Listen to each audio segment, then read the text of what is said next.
যার প্রস্তাবিত বাজেট আমি বলবো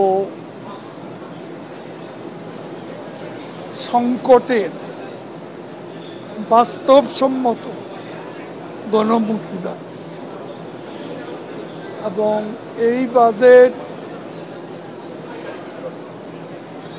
আমাদের নির্বাচনী ইশতেহার বাংলাদেশ আওয়ামী লীগের নির্বাচনী যে ইশতেহার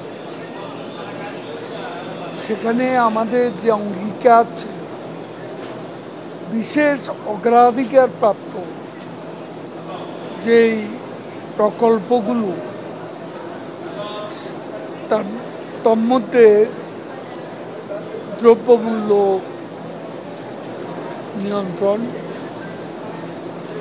কর্মসংস্থান, সোশ্যাল সেফটি নেটওয়ার্ক এই বিষয়গুলোকে গুরুত্ব দেওয়া হচ্ছে।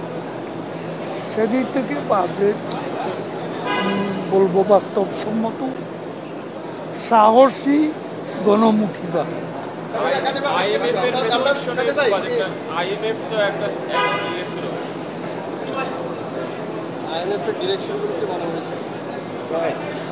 দেখুন,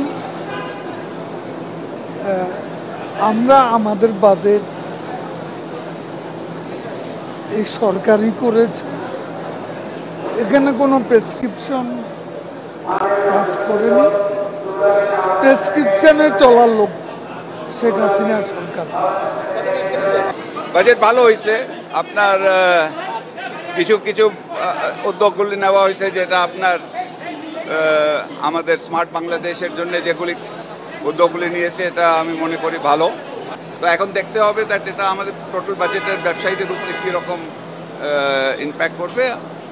বাট ওভারঅল জেনারেলি আমি মনে করি বাজেটটা ভালো হয়েছে, যেহেতু এবার আমরা কিন্তু যা কিছু করেছি মূল্যস্ফীতিটা ইনফ্লেশনটাকে কন্ট্রোল করার জন্য, নিয়ন্ত্রণে আনার জন্য করা হয়েছে। তো আমি মনে করি ইনশাল্লাহ ভালোই হবে।